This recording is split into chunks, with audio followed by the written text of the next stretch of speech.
तुमचं आमचं चॅनल ज्याचं नाव आहे थिंक अँड कोड.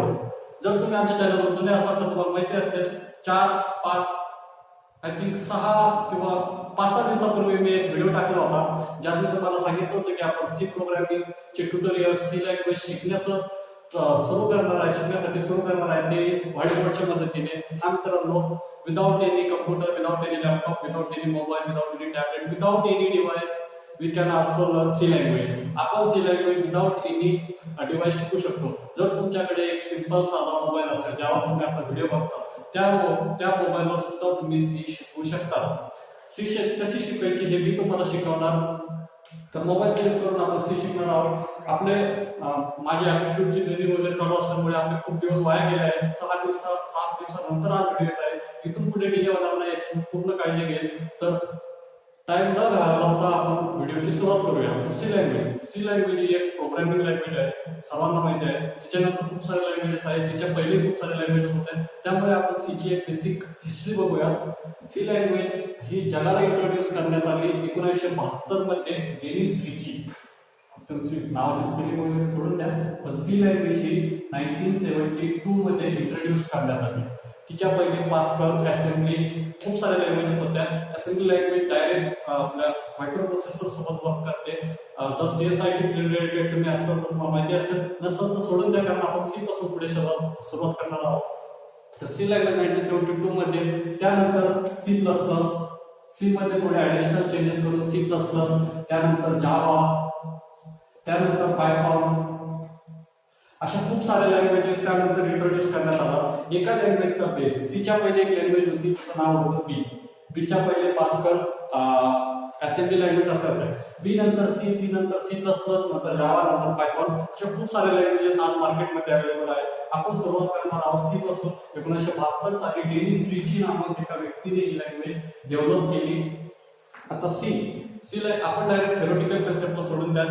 थेरी मी तुम्हाला डिस्क्रिप्शन मध्ये पीडीएफ साईटची जी आपल्या गुगल ड्राईव्हवर किंवा मेगा फाईल्सवर अपलोड करेल एक पीडीएफ, त्यामध्ये तुम्हाला पूर्ण थेरोटिकल इन्फॉर्मेशन मिळून जाईल.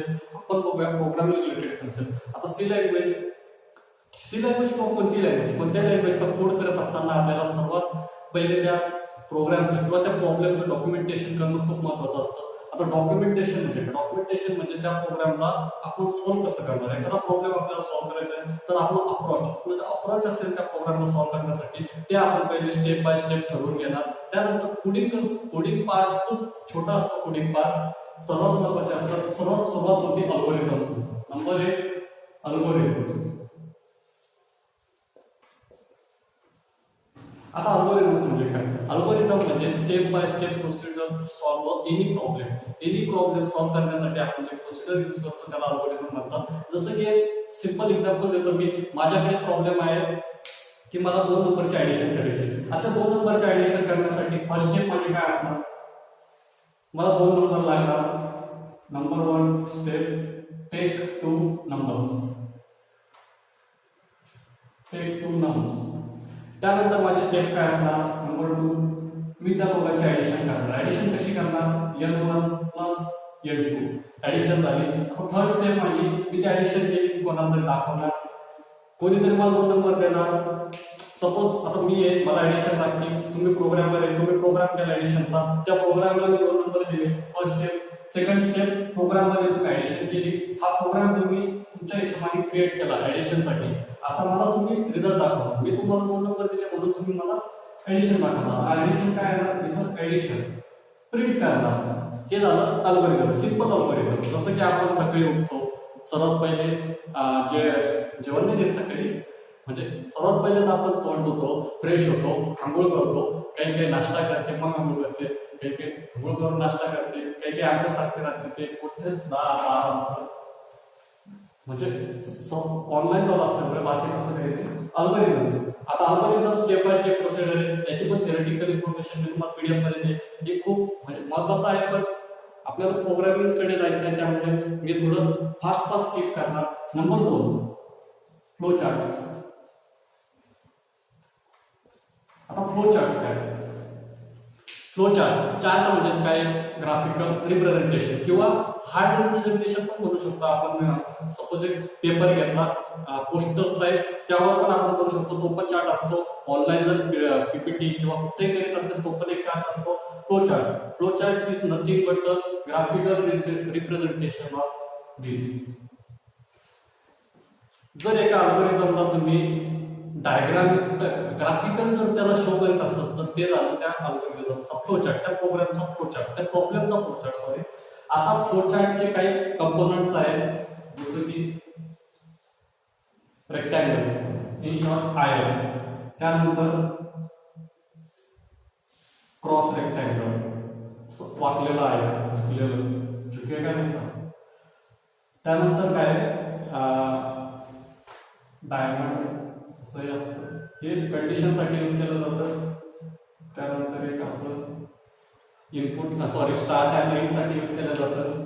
या ऑपरेशनसाठी यूज केलं जातं, इनपुट आउटपुटसाठी. आता याच्यात माझ्याकडे चुकी होऊ शकते कारण मी फर्स्ट सेमिस्टरला असताना बघितलेलं आहे. त्यानंतर मी वैयक्तिक कोणताही प्रोग्राम सॉल्व्ह करताना ह्या गोष्टी केल्या नाही. हा पुढे खूप महत्वाचा आहे कारण प्रोग्राम आता मी सध्या स्टडी एज्युकेशन म्हणजे माझं रनिंग फेज आहे, त्यामुळे हे इतकं महत्वाचं नाही. पण ज्या वेळेस पास आउट होऊन पुढे जाईल त्यावेळेस कॉम्प्लेक्स प्रॉब्लेम्स येतात सॉल्व्ह करण्यासाठी, त्यावेळेस या गोष्टी खूप मॅटर करतात. अल्गोरिदम्स, तुम्ही त्या स्टेप वाईज त्या प्रोग्रामकडे जाणार, कोणती गोष्ट स्टेप बाय स्टेप केल्यानंतर ती गोष्ट इझी जाते अचीव्ह करायला, ना की रॅन्डम गोष्टी करून. त्यानंतर फ्लो चार्ट. आता अल्गोरिदम्स स्टेप जर तुम्ही एका याच्यामध्ये खूप साऱ्या स्टेप एखादा प्रॉब्लेम सॉल्व्ह करायला 100 स्टेप्स आहे, त्या स्टेप जर तुम्ही एक एक करून ठेवल्या तर खूप कॉम्प्लेक्स, आपल्याला बघायलाच खूप वाईट वाटतं. त्यामुळे फ्लो चार्ट दिलेला आहे. आपण बघा, जर म्हणजे खूप साऱ्या जणांनी केलं असेल, मी स्वतः केलं आहे. प्रायमरी एज्युकेशन जिल्हा परिषद शाळेमध्ये झालेलं आहे, 1ली ते 10वी पर्यंत. तर माझा सर्वात आवडता तो विषय असायचा ज्या विषयामध्ये सर्वात जास्त आकृत्या, ज्या विषयाच्या पुस्तकामध्ये सर्वात जास्त फोटो, सर्वात जास्त आकृत्या, सर्वात जास्त मॅप्स, नक्षे, भूगोल, तर सर्वात फेवरेट होतं. कोणतंही शहर सापडून टाका, देश सापडून टाका, असे गेम खूप सारे खेळले आहेत. ते सोडून द्या, आपण ह्या 2 गोष्टी करूया, अल्गोरिदम, फ्लो चार्ट. आता आपण बघूया प्रोग्रामिंगकडे. प्रोग्रामिंग करताना महत्वाच्या गोष्टी असतात variables, data types, identifiers, operators, conditional statement, looping statements, खूप सारे एक करून आपण, जसं की मी तुम्हाला सांगितलं अल्गोरिदम हा प्रोग्रामला सॉल्व्ह करण्यासाठी यूज केला जातो. अल्गोरिदमच आपण अल्गोरिदम क्रिएट करूया सी लँग्वेज शिकण्यासाठी आणि त्याला स्टेप बाय स्टेप फॉलो करूया. सुरुवात करूया आपण आयडेंटिफायर्स.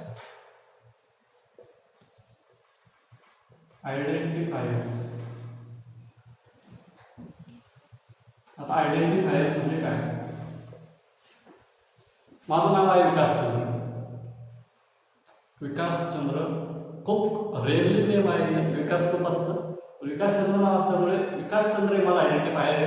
तुमचं नाव काही असू शकतं, अमोल, गणेश, महेश, काही असू द्या. मुलींचं नाव पूजा खूप कॉमन नेम झालेलं आहे सध्या. पूजा हे काय आहे? एक आयडेंटिफायर आहे. सपोज आता माझा एक फ्रेंड आहे, जर मी त्याला बोलवणार इकडे आहे, आता तो 4-5 जणांमध्ये मी त्याला म्हणणार इकडे, ते 4-5 जण माझ्याकडे बघणार. पण मी स्पेसिफिक त्या माणसाचं किंवा त्या व्यक्तीचं, माझ्या फ्रेंडचं नाव घेऊन जर त्याला बोलवलं तर फक्त तो माझ्याकडे येणार. जसं आयडेंटिफायर म्हणजे एका व्हेरिएबलला दिलेलं नेम, जे की यूज करून आपण प्रोग्रामिंग मध्ये त्या व्हेरिएबलला ऍक्सेस करू शकतो. त्याला आपण बोलू शकतो, हा भाऊ तुझं गरज पडलेली आपल्याला, चल आता हे काम कर.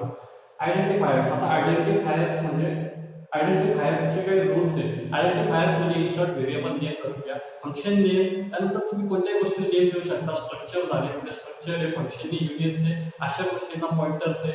अशा गोष्टींना जर तुम्ही नेम देत असाल तर ते नेम म्हणजे त्या याचं आयडेंटिफायर. आता आयडेंटिफायर कधीही कीवर्ड नसू शकतो. Next keywords. आता कीवर्ड्स म्हणजे काय? कीवर्ड्स म्हणजे सी लँग्वेज मध्ये 32 सध्या तरी 32 रिझर्व्ड कीवर्ड्स आहेत. RK शॉर्ट फॉर्म मध्ये केलं रिझर्व्ड, ज्याचं की मिनिंग ऑलरेडी प्रीडिफाईंड आहे. जसं की तुम्ही जर थोडे सी लँग्वेजचे कन्सेप्ट बघितले असेल तर इंट, फ्लोट, कॅर हे सर्व डेटा टाइप्स आहेत, पण ते डिक्लेअर करताना आपल्याला पहिले लिहावं लागतं. जसं की printf, scanf, while, do while, if हे सर्व काय रिझर्व कीवर्ड्स.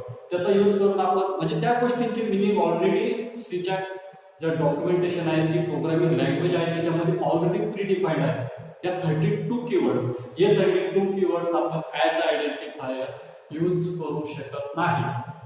आता मला एक व्हेरिएबल क्रिएट करायचा आहे, त्याला मी विकास चंद्र, विकास विकी काही नेम देऊ शकतो, काहीही मी त्याला काही नेम देऊ शकतो, पण ही 32 कीवर्ड नाही देऊ शकत. आता त्या आयडेंटिफायरची सुरुवात ही कधीही डिजिट पासून होणार नाही. Digit should not start with digit.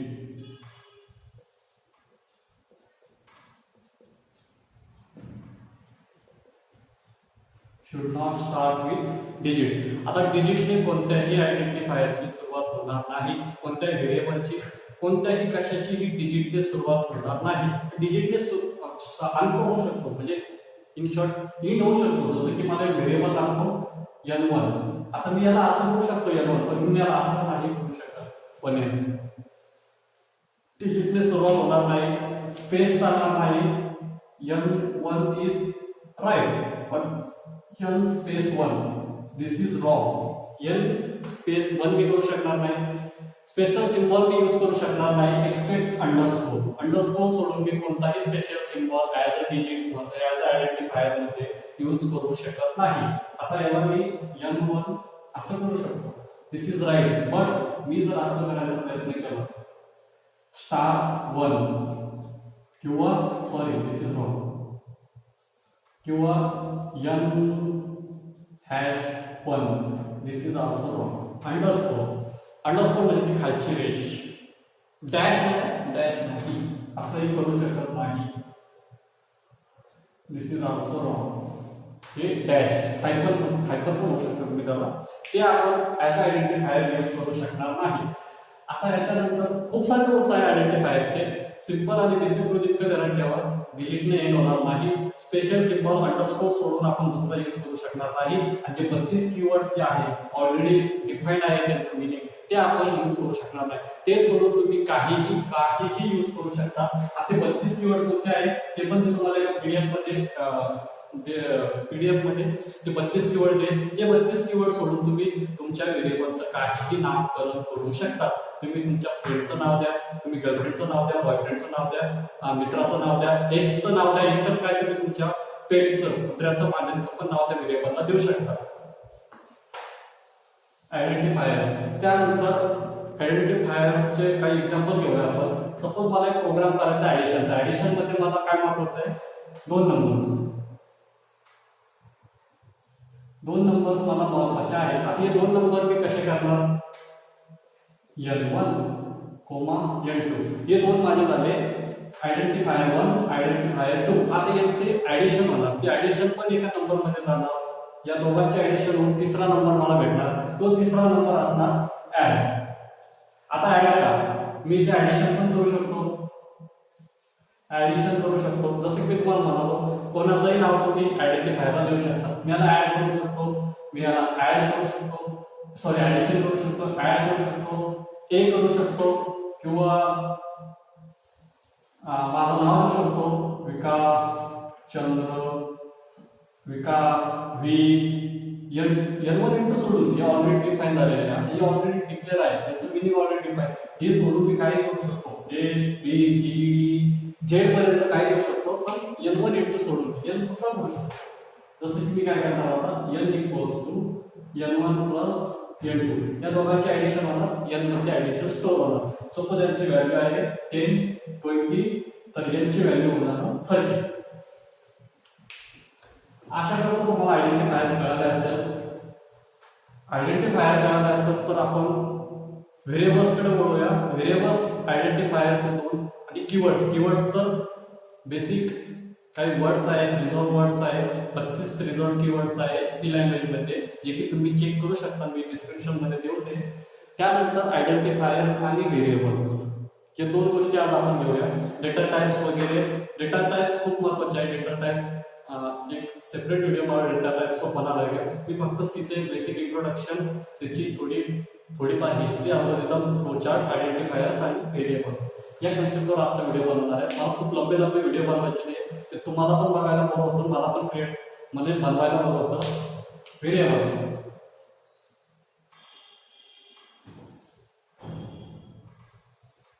आता व्हेरिएबल्स म्हणजे काय? खूप जणांना प्रश्न पडतो व्हेरिएबल्स म्हणजे काय?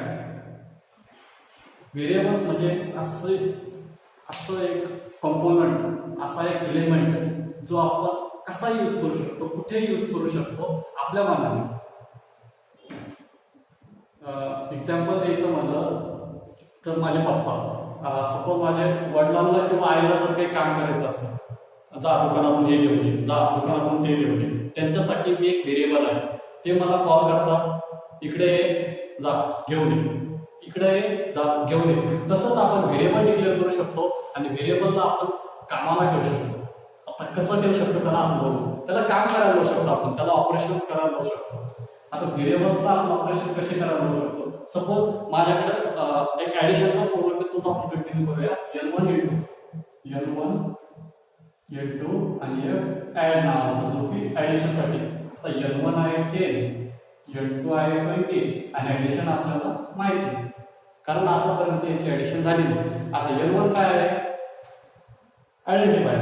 N1 या आहे आयडेंटिफायर, N2 आयडेंटिफायर। पण ते आयडेंटिफायर कोणाचं आहे? विकासचंद्र नाव आहे, ठीक आहे, आयडेंटिफायर आहे विकासचंद्र, पण ते कोणाचं आहे? माझं आहे।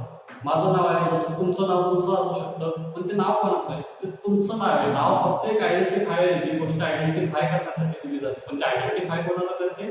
आपल्याला। आता N1 हा एक व्हेरिएबल आहे, त्याची काहीतरी ऑब्विसली टाइप राहणार, ते आपण उद्या बघूया। N2 हा एक व्हेरिएबल आहे, त्याचा आयडेंटिफायर N2 आहे, याचं N1 आहे आणि ह्या व्हेरिएबलचा आयडेंटिफायर ऍड आहे। आता याची ऍडिशन होऊन याच्यामध्ये जाणार, म्हणजेच N1 प्लस N2 30 होऊन जाणार। आता याची व्हॅल्यू येणार, याची येणार, याची याला। N1 is identifier and N1 is variable. N1 is a variable whose name is N1. This is also variable whose name is N2.